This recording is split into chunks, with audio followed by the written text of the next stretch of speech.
But, part of what's behind the Hindutva hatred of the past is that they're ashamed of it. They're ashamed of South Asian history. And I take that a bit personally as a historian. Aurangzeb, everyone's favorite guy, right? The Cholas loved desecrating temples. That was a favorite activity of theirs. The idea of targeting temples as a legitimate political practice, this was something developed and honed by Hindu kings long before we had Indo-Muslim rule. Right. Sometimes people think they're Muslim, they must have hated Sanskrit. That is not true. Many of them had Sanskrit intellectuals in their courts. Hindu nationalists are the major intellectual inheritors of British-era ideas, and that includes how much they hate the Mughals. A group of friends sitting around somebody's living room, sort of, talking about, what was life like 1,000 years ago? That's not particularly harmful to anyone. When it's a Hindu nationalist mob that's on their way to burn down a mosque or lynch a Muslim family, and that's thinking about what they think Muslim rulers did hundreds of years ago, that is deeply harmful. A lot of people who get very angry at me when I talk about Indian history. I think the best standard advice to young people who want to study South Asian history is to leave India. It takes an emotional toll to be hated and to receive threats of violence and, wishes for your death and just terrible stuff. That said, I assume that Hindu nationalists have figured out by now that this isn't going to stop me. I don't bow to hatred.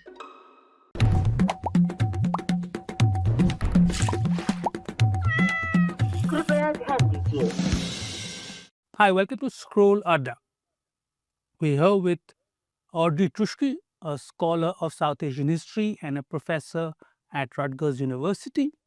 Audrey's written 4 books on Indian history, 2 on Sanskrit in medieval India, 1 on Aurangzeb, and the 4th, which has just come out, which is this absolute tome of a book, India, 5,000 years of history, so all of Indian history in one book.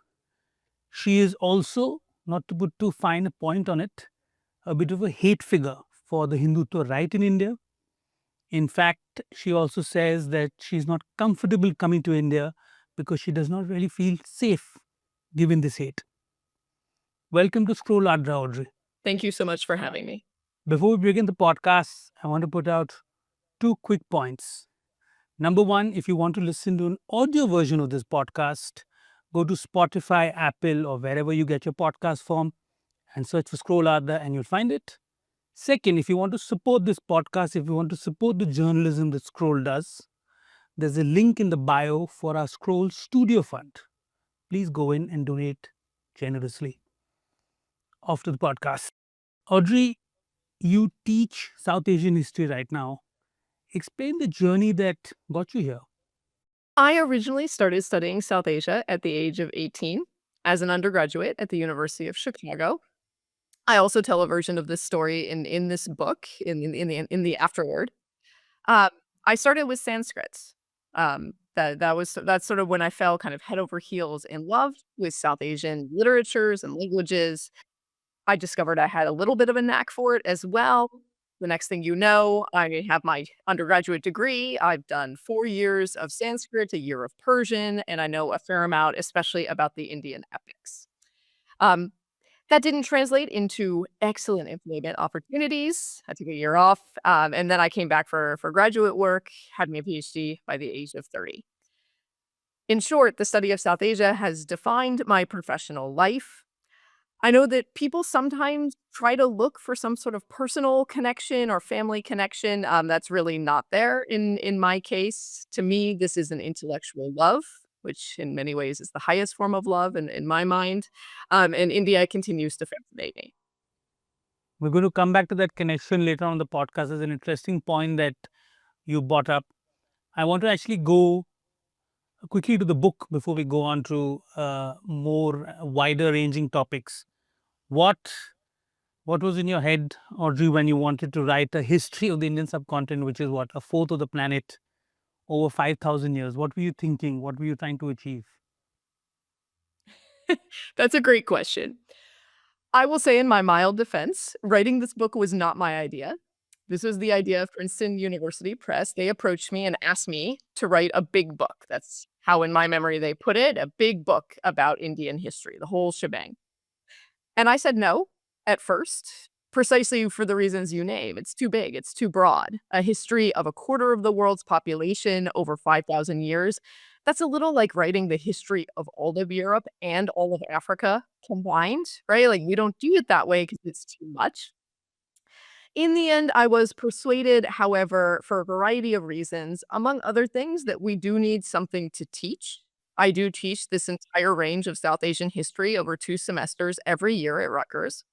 And I'm not the only one. There are hundreds of people who are my counterparts at other universities in the US and elsewhere doing the same thing.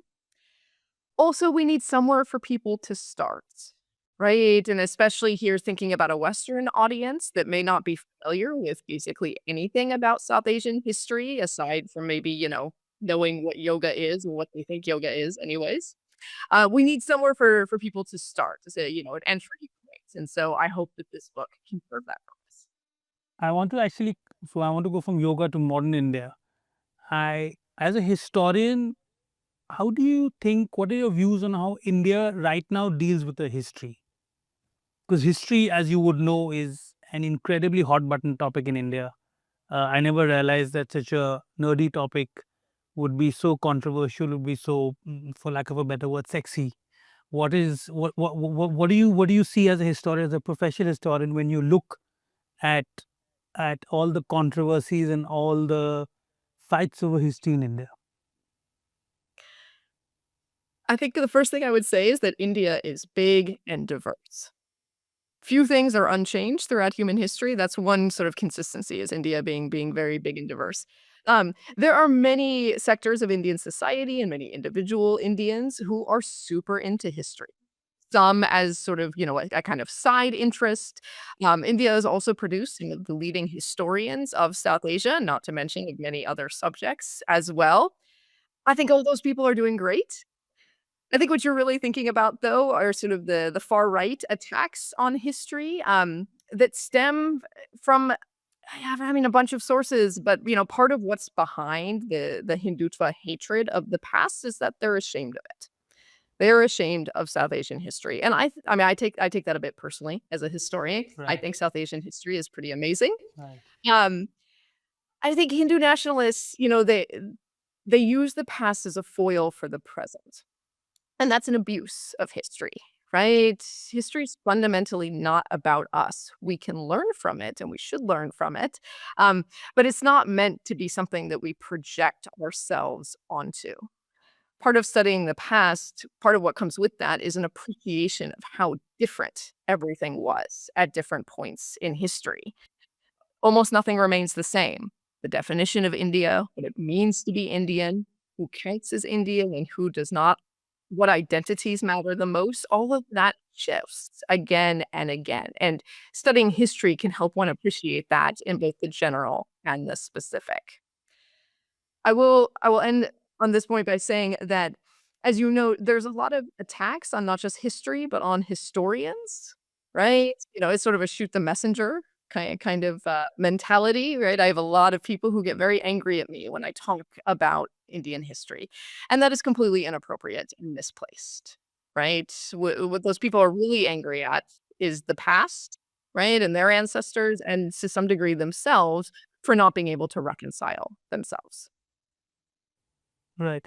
But is it so very odd to see yourself in the past? I mean, odd is the wrong word maybe. Is it so very rare? Isn't it quite a common thing for people around the world to do, to look for some reflection in the past? It might not be accurate, it might not be academic, it might not be something that a historian such as yourself might look very kindly upon, but isn't it quite common?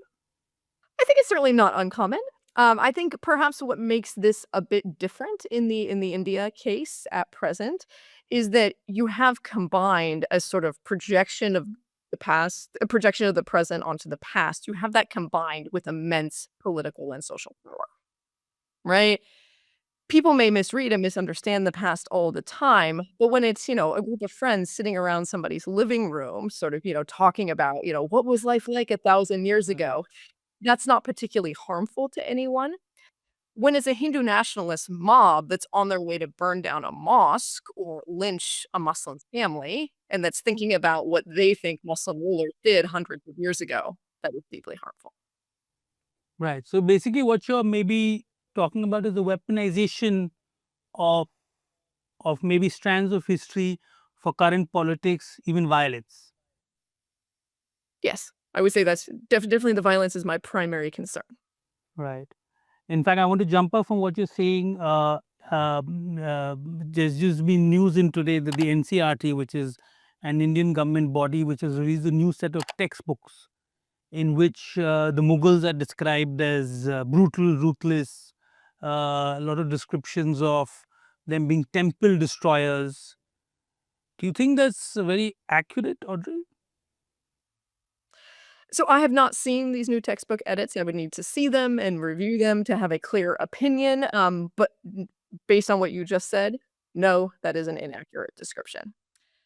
And I would remind those watching and listening that misrepresenting the past doesn't change it, right?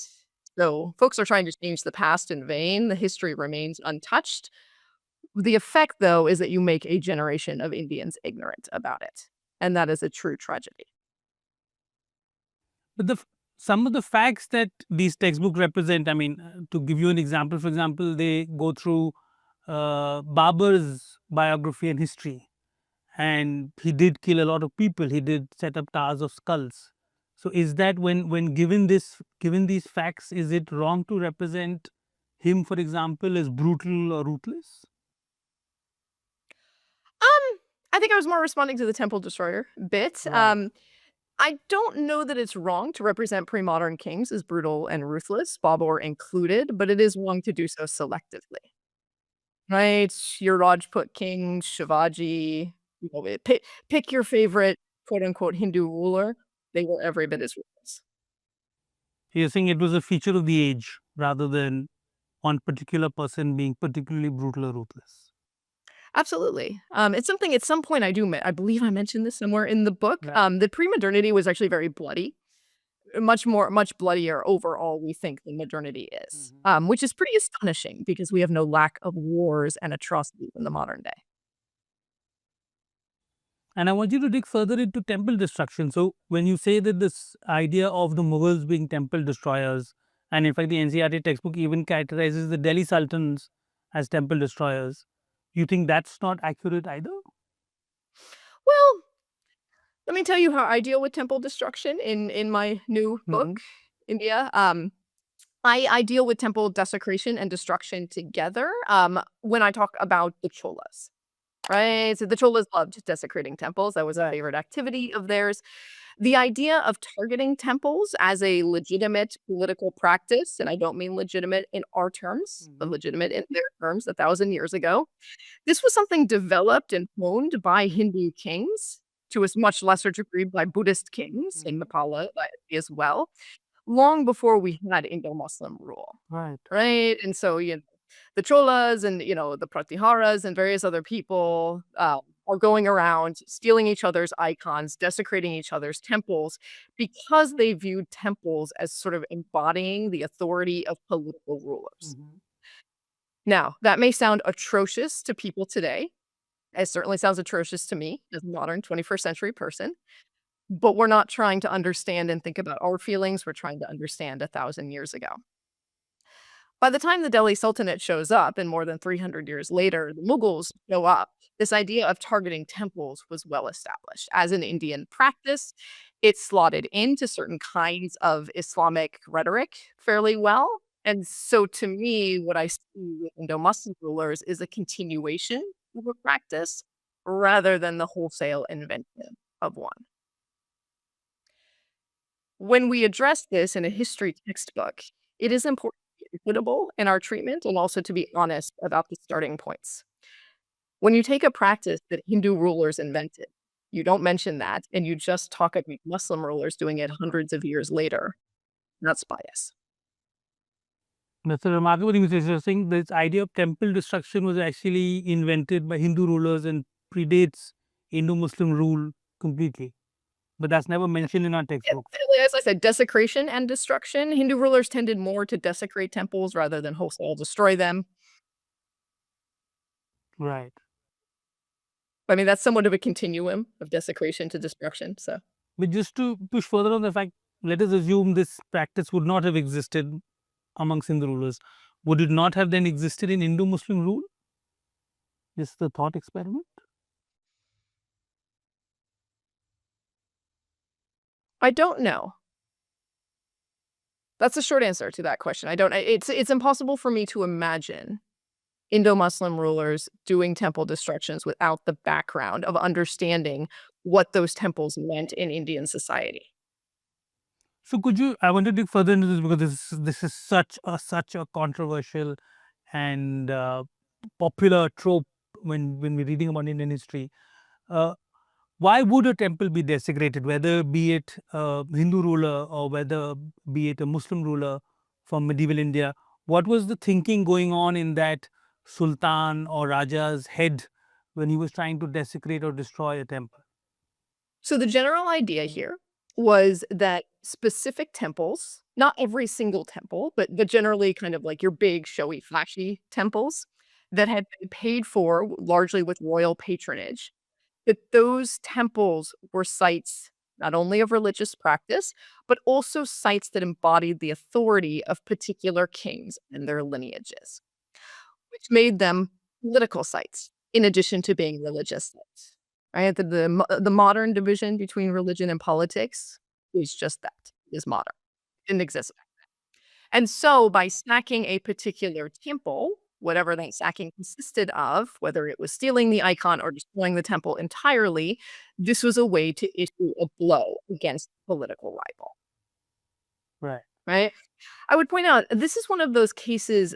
This interpretation is not new. It is not mine, right? This was developed largely by scholars such as Richard Davis, also Dick Eaton, in addition to many others. Um, this is a matter of scholarly consensus. There's no real scholarly debate on this. There hasn't been for decades. It merely doesn't fit with modern politics, and so it has been slow to seep into modern consciousness. So basically, a king is coming in and telling the other king that you're so weak that you can't protect your state temple. Is that it? Absolutely. Yeah, there's a great Sanskrit verse on that about how, when a Shiva linga breaks or sweats or cries or anything bad happens to it, it signals the sort of demise, whether ongoing or impending, of the king who patronized it. And so there was a link, especially between Hindu icons and political power. Right. And it's worth pointing out that link didn't work the same way with mosques. People sometimes ask this, why were mosques not Right. generally targeted for politically motivated desecrations? There are exceptions. Rajputs did occasionally destroy mosques, but they are the exception. Generally speaking, mosques did not embody the authority of particular kings in the same way. It was a little bit more fluid and transfer. You've actually written, I think in 2017, you've written a book on Aurangzeb. Is there a reason you picked that one king from medieval India to write a book on?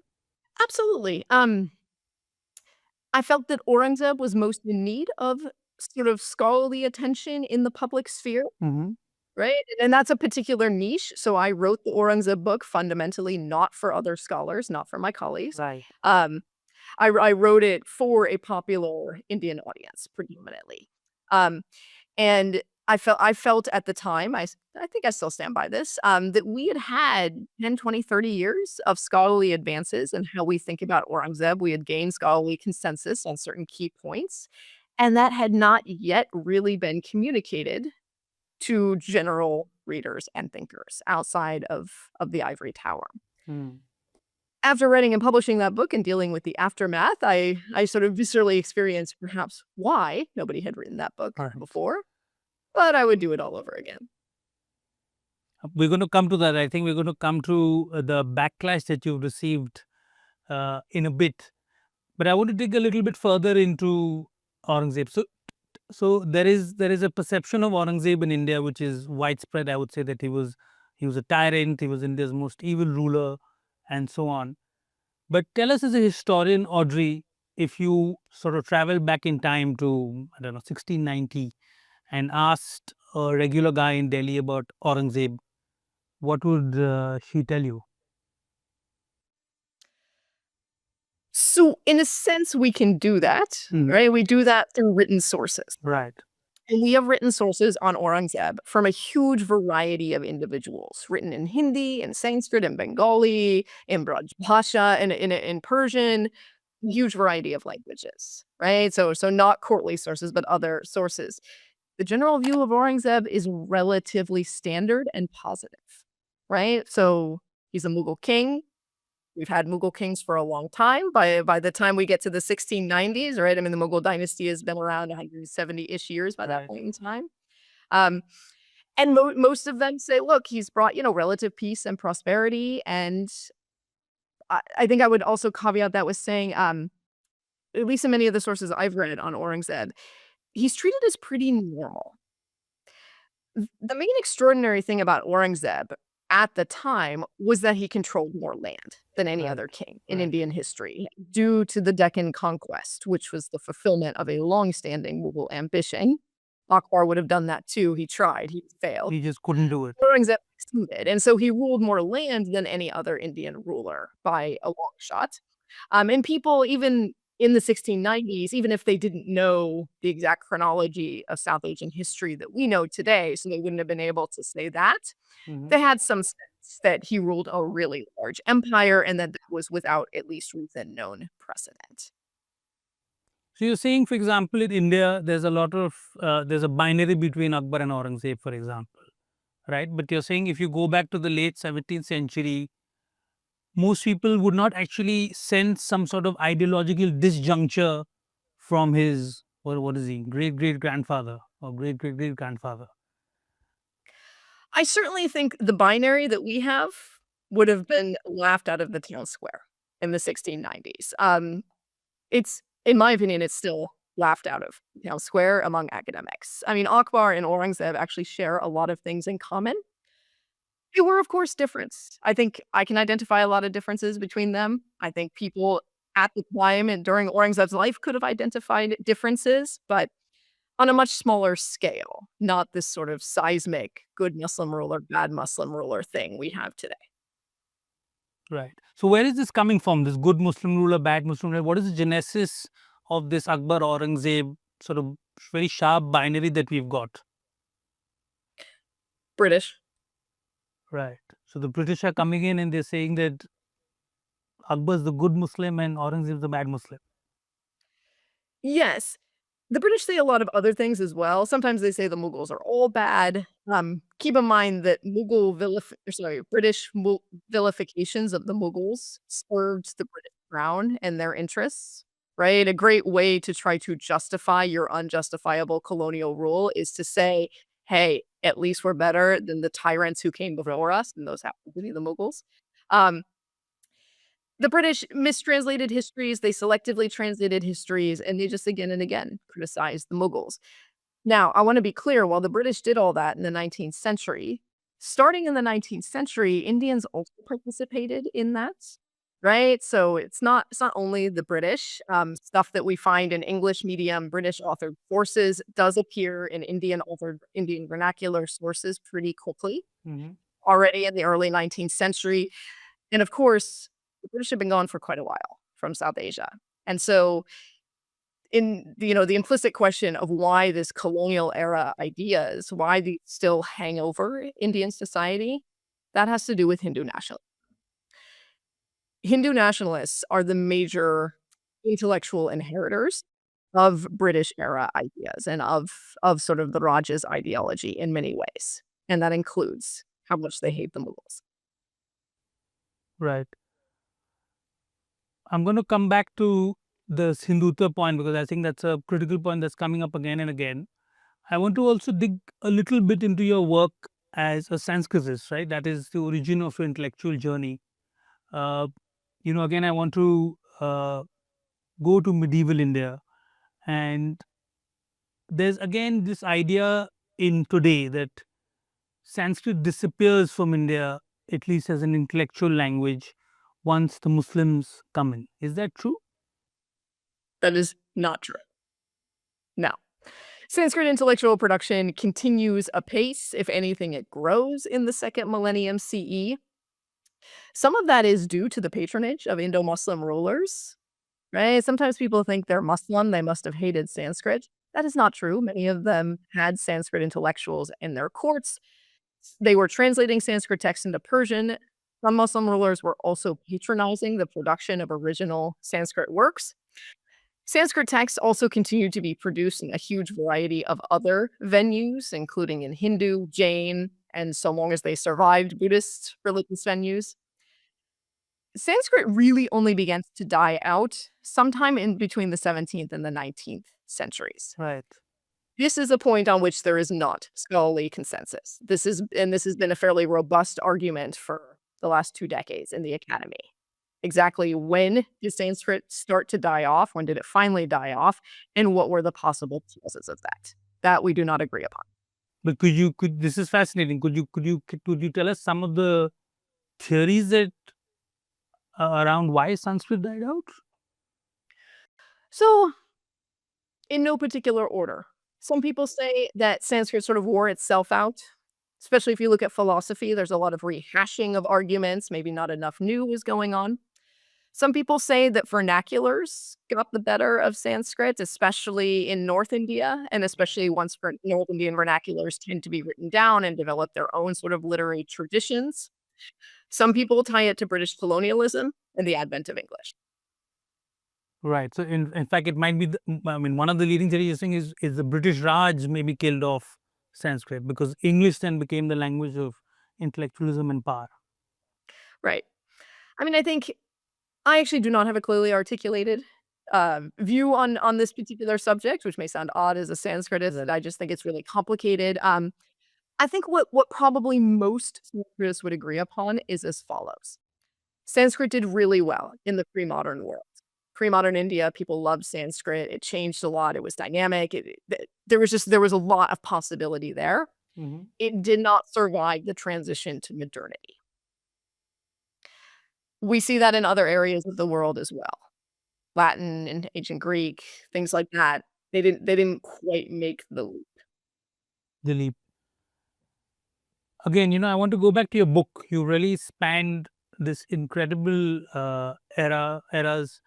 Uh, one of the things that is a constant when you're discussing history in India, and you'll again see it in the NCERT textbooks, I think, is that medieval India was a time of great strife, was a time of great violence, and that's often posited or contrasted against ancient India, which is usually not seen to be a time of strife and violence. Again, as a historian, especially as a South Asianist, how accurate is that, Audrey? Yeah, that's not accurate. So I'm smiling. I'm thinking of a source. So the Cholas are a good example, right? The Cholas were a fairly large land-based empire, and they conducted a fair amount of raids, in both raids to gain wealth and also raids intent on gaining territory. And so the Cholas had a lot of enemies, right? Basically, everybody around them disliked them in terms of other dynasties. So we have sources that refer to the Cholas as blood-sucking ogres. That's one that I quote in the book, for example. Um, we have sources that accuse them of mass murder, of destroying the order of caste, of sort of, killing Brahmins. It's like the worst sin, right? All this terrible stuff. In brief, generally speaking, pre-modern Indian kings were relatively quick to the draw, like the literal draw in terms of weapons, right? Land-based empires were not built through, "Let's all sit down and talk this out," right? They were built through blood, sweat, and tears. And was there religious violence of any sort in ancient India? Because this is again a constant when you're discussing medieval India. It was not a major feature. No. And I put it that way because, was there ever a case where some Jain guy killed some Hindu guy over a religious argument? Probably. That Yeah. probably happened at some point. But religious-based violence was not a major feature, right? So, I'll give the example of Aurangzeb, everyone's favorite guy, right? Fighting against the Marathas in the 1680s through the first decade of the 1700s in southern India, right? The Mughals and Marathas go against each other for about 20 years there, pretty hardcore. Um, they both sides had diverse armies. So we have Hindus and Muslims fighting side by side Right. on both sides, right? Shivaji's army included Muslims, including Muslim generals, and vis-a-vis, same thing for Aurangzeb and Hindus. Both sides use scorched earth tactics, like literal scorched earth tactics, right? So they would burn fields of crops. This caused mass famine and mass Right. starvation throughout parts of southern India. A lot of people died. Many of those people were Hindu, Mhm. many of them were not. Right. Okay, were a majority Hindu? Possibly. That would seem to make sense given demographics that we know a few hundred years later that we don't have reason to believe would have massively shifted. But honestly, it's pretty hard to say. And in any case, both sides scorched the crops of everyone. It's not like they stopped to ask which god the farmers worshipped first, right? This was the sort of standard thing you saw in pre-modern India. You saw kingdoms and kings going head to head over land, right? Not over empires, over political power, not over religion. I want to come to your work, Audrey. You have been a lightning rod for controversy. Why do you think that's been so? Oh, I don't know, maybe you should ask those who hate me that question. I think it's probably a combination of factors. So you think people hate you for your academic work? Yeah, I don't think that's a stretch to say. I get a lot of hate mail, a lot of threats, things like that. I mean, I think people are responding to a lot of things. Part of it is that I'm out there in the public sphere saying this stuff. Many academics agree with me. This is actually sometimes a point of frustration for Hindu nationalists, right? Why doesn't Audrey get more pushback amongst her peers? The answer is that most of them support at least the baseline of what I say, right? That's the answer. But so I'm out there saying stuff in the public sphere. I think I'm relatively direct. What can I say? I'm straight talking. I'm from the American Midwest. That's just how we are.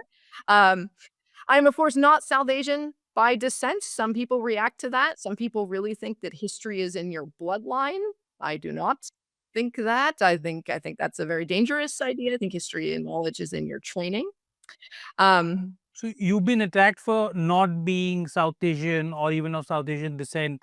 People say, why does, I mean, basically to boil it down to brass tacks, why is a white American writing on Indian history? Is that the thing that you're getting? it's definitely one major genre, Right. often coupled with why doesn't she research her own history? Right.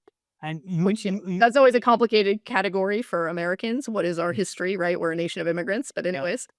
And you disagree with that. You think that this idea that there's this ethnicization of history is just it's not how it should be. Yes, I very strongly disagree with that, and I think partly that's because, as a historian, I am aware of where those ideas come from, right? The idea that you have to look a certain way, or have a certain bloodline, or have a certain heritage, or have a certain skin color in order to work on a certain set of topics, that is a fundamentally racist idea that was developed to keep people of color out of various disciplines, right? It wasn't developed to keep Mm. the white people out of disciplines for people of color, right? It was the other way around. I think that idea is very, very dangerous, and I also just think it mistakes sort of what validates somebody, what authorizes somebody to comment on history, right? If you were born in modern day Bombay or Calcutta or Delhi, that does not give you any automatic insight into what those places were like 100 years ago, 100 years ago, or 1,000 years ago. You learn that through reading, through learning languages, through consulting the relevant archives, through being trained in historical method, right, and critical reading strategies and things like that. I would also point out, I make no particular claims over Indian or South Asian history. I don't say it's my history. I don't say it's my way is the only way to approach it. I just say that I have a certain set of skills, and here's what I can tell you about it. This idea, though, just to dig a little bit deeper into this concept, this idea, though, is it limited to Hindutva, right? I mean, even there would be movements even within the United States who would say that like community should do their own history, isn't it? Oh, I have no objection to communities doing their own histories. Right. Right? That's not a problem for me at all. I think that that's wonderful. I mean, for decades, we had an academy where it was a transnational academy, right? We had a lot of great historians in India. We had a lot of great historians in the West, and people went back and forth and traveled and talked, and we still have vestiges of that. But the community history, the internal to India history, I mean, that's being undermined by Hindu nationalism right now. So you think like the rise of Hindutva in India is actually undermining the study and research into Indian history? 100% it is, right? If you look at the Academic Freedom Index, which ranks academic freedom for Mhm. various countries, I mean, it's like dropping off a cliff for India's academic freedom over the last several decades. India currently ranks in the bottom, I think, 10 to 15% of nations on academic freedom. I think the best standard advice to young people who wanna study South Asian history is to leave India, and that is horrible. That's a I wish that were phenomenal not thing the to say. case. So you're saying that if really truly someone wants to rigorously study Indian history, they would have to leave India to study it. I am saying that that is a common piece of advice. Right. That's unfortunate. Uh, I want to go off into this. You actually like go off into what you were saying. You've actually been very outspoken on your politics. You've I think linked Hindutva to Nazism. In fact, your bio on your website says when Audrey isn't writing about the Mughals, Sanskrit, or Hindu-Muslim interaction, she's often calling attention to the abuses of history and human rights in contemporary South Asia. So you're really putting yourself out there when it comes to your politics. Yes. Do you think that's is that risky for an academic? Does it run the risk of your academics getting embroiled with your politics? Because, like you said, you look at history as a technical discipline, but if you're also so strongly you have this strong politics also, which is obviously true for every human being. Does it run the risk of your readers looking at you a certain way and maybe then not taking what you're saying seriously when you're doing academic work? I would hope it would actually be the opposite. Right. History may be a technical discipline in some regards, but it's also part of the humanities. I would argue a particularly essential part of the humanities, not to get into Right. open that can of worms. Um, it's an ethical discipline as well, right? I would point out, I mean, you can refer to it as my politics, but what you read from my bio, it's not like I'm saying which political parties I vote or do Right. not vote for, right? Right. I'm saying that I support human rights. That's a form of politics that in theory, 100% of humanity should be behind. So you're saying it actually buttresses your work as a historian rather than undercutting it. Absolutely. And I think it sort of flows both ways. I think that my work as a historian has informed my very strong and unshakable attachment to human rights and also to the sort of scholarly ethics of using the platform and the voice that we're given to draw attention to particular issues. I want to come to the repercussions of what you just said. So you again, you've been very outspoken about your politics or your ethics, as you put it. Uh, what is the sort of blowback that you've received around that? For example, when you were planning the podcast, I asked you whether you'd be coming down to India, and you said no, that's not happening, Shoaib, for a bit. Why is that? Um, so I think traveling to India would be fairly ill-advised for me right now. I think I would be at risk of violence, especially vigilante violence. The current Indian government not only looks the other way, but actively collaborates with, encourages, and benefits from extrajudicial violence against their perceived enemies. And historians and academics are on that list. We're not enemy number one. That would be Indian Muslims. We're not enemy 1,000 either. We're somewhere in the top 10, I would say. You make Uh, the top 10 basically. that's Right. and so I think it's unfortunate, but, you work with the hand you've been dealt. I generally speaking, I have faced Hindu nationalist assaults and threats for about a decade now. Um, most of those come through online mediums, social media, email. Every once in a while, there's a phone call. Every once in a while, somebody sends a snail mail hate letter, which is Right. always sort of, well, shocking that somebody managed to find, like, a stamp and an envelope and a letter and, did all of this. Um, And your address. So that's nothing that's to usually to my laugh at. office. Oh, it's your office, right? Okay. So That's yeah, my office address is a matter of public record. I right. work at Rutgers, which is the public Right. state university of New Okay. Jersey. I got a bit alarmed. I thought it went straight to your house, so that would have been a bit more alarming. But not that this isn't. So yeah, I mean, I think it's very unfortunate from my perspective that I have to think about safety. I've had to have armed protection when I speak at times, certainly in India, but also in the United States. Um, Travel can be a little bit complicated, especially for work, right? Advertising talks can be complicated, but saying a place and time that I will be standing in front of a group of people. I don't always advertise my talks on social media anymore. And of course, you know, it goes without should go without saying, but I'll say it anyways, that it takes an emotional toll to be hated and to receive threats of violence and, wishes for your death and just terrible stuff. Um, I would not wish that on anyone. That said, I assume that Hindu nationalists have figured out by now that this isn't gonna stop me, right? Right. So, um, it's a price that no one should have to pay. I certainly never imagined when I decided to become a historian of pre-modern South Asia that this was going to be a part of my life. I thought if anything, I would be irrelevant, um, but I'm definitely not irrelevant. I'm definitely relevant. Right. Yeah. I mean, I wouldn't think that. I mean, no one thought that a sort of discipline as nerdy and bookish as history, and this is what we're facing. I've seen your Twitter, Audrey, and you received this absolute torrent of hate. That at in one point of time there are like 50 people, directing all sorts of abuse at you. Do you ever get the feeling that maybe you should step back from the public glare? Again, on your website, you describe yourself as a public scholar. I think you've said on this interview that you take great pride in being read by the public, but this is quite a price to pay. So does it ever cross your mind that you should step back from the social media hate? This thing that you told me is quite shocking, the fact that you've had armed guards even in the United States, forget about India. The short answer is no. I've never seriously considered stepping back. That's not who I am. Right. I don't bow to hatred, right? So I think the hatred should stop. Among other things, I would remind those who issue death threats to me that that is actually illegal and a crime that can be prosecuted in the United States.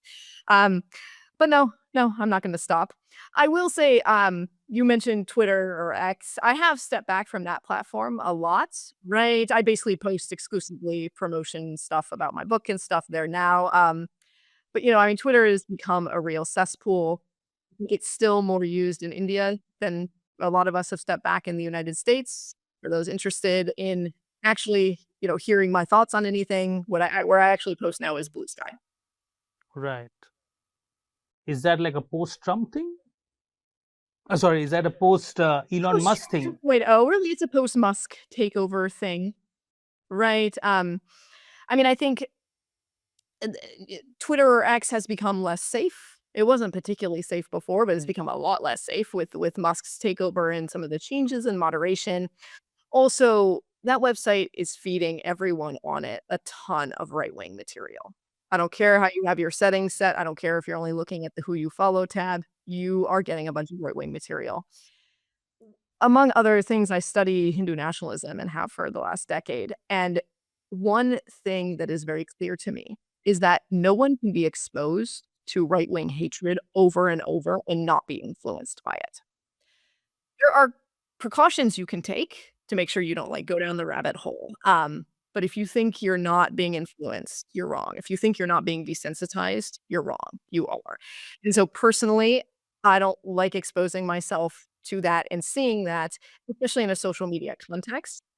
It's bad enough that I have to look at a lot of that stuff for my work. Right.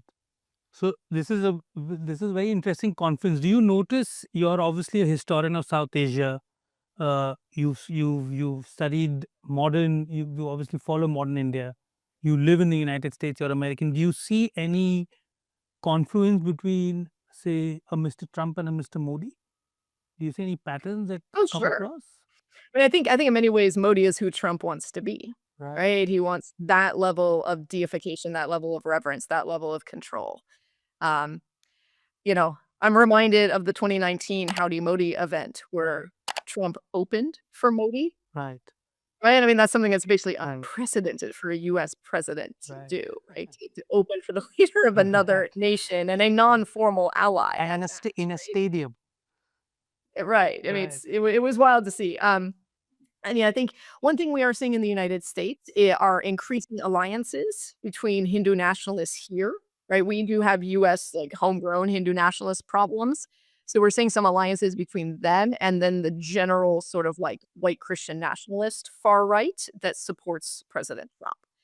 Um, and that's kind of wild to see because you would think that Hindu nationalists and Christian nationalists would, like, have some issues because they Right. have a little bit different some differences in terms of, like, the hierarchy of peoples, but honestly, the hierarchy stuff is what they agree upon as well as hating the left.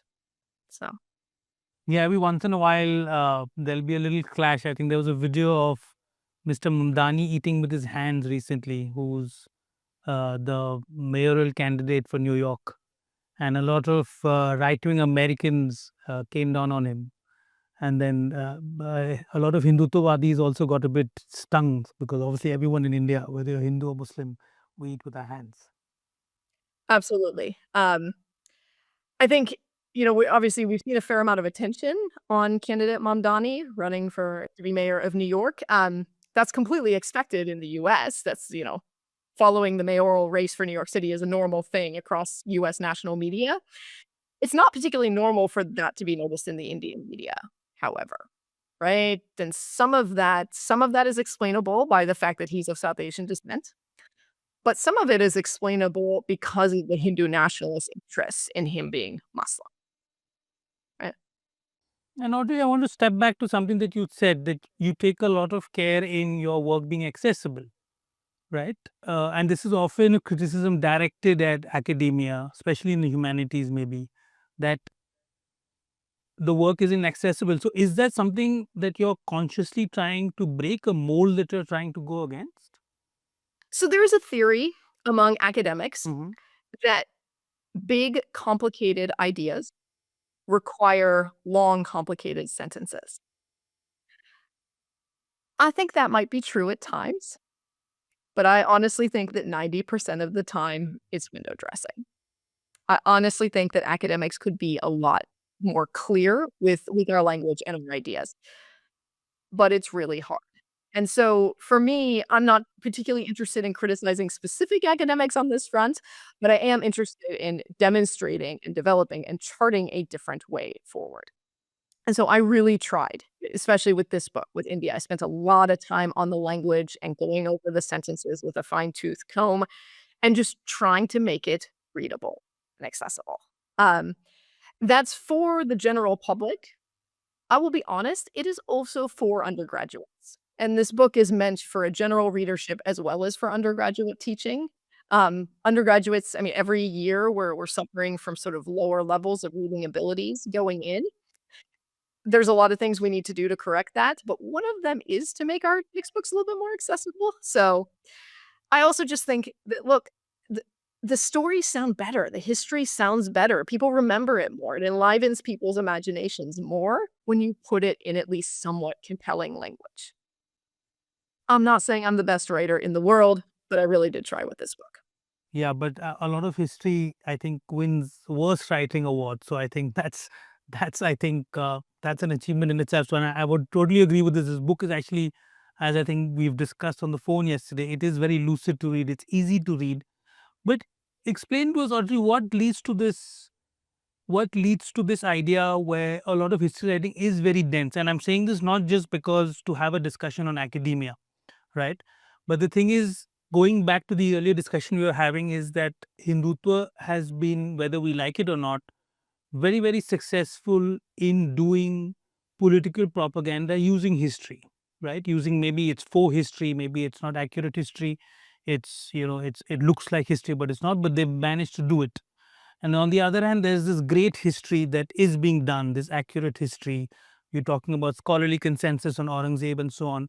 But a lot of it is in this dense academic writing, which is not accessible to the public. So it has a real public cost, so to speak, right? So what is leading to this idea that a lot of this academic writing has to be so dense? I mean, I think, some of it's probably just cultural, right? It's sort of like the culture of the academy is to write this way, and of course, as any trained academic, at least within their fields, they can read works by other academics, right? It's not a problem for me to read a very dense history book, that's totally fine. You get used to it. So probably the culture builds on itself. I think that any group of specialists tend to develop guild speak. Right? Have you ever seen 2, like, computer coders talk to each other? Uh, I mean, allegedly it's English, but I'm not getting anything. Conversation, right? right. Um, the same could be true if you look at, like, a merchant's ledger, right? Like a handwritten ledger. I mean, if you don't know how to read that stuff, even look at a spreadsheet, it's just a jumble of numbers unless you know what you're looking at. And so, I mean, I think to some degree, I don't know that this is extraordinary that academics tend to write in a denser style. Um I also don't know that it's necessarily a huge problem within the academy. I do believe in special knowledge very much. I believe in writing for other academics. You mentioned that I've authored 2 books on Sanskrit in medieval India. One sort of medieval, one focused on the Mughals. I mean, and yet we've had no questions about those books, right? Because those books are predominantly written for other scholars.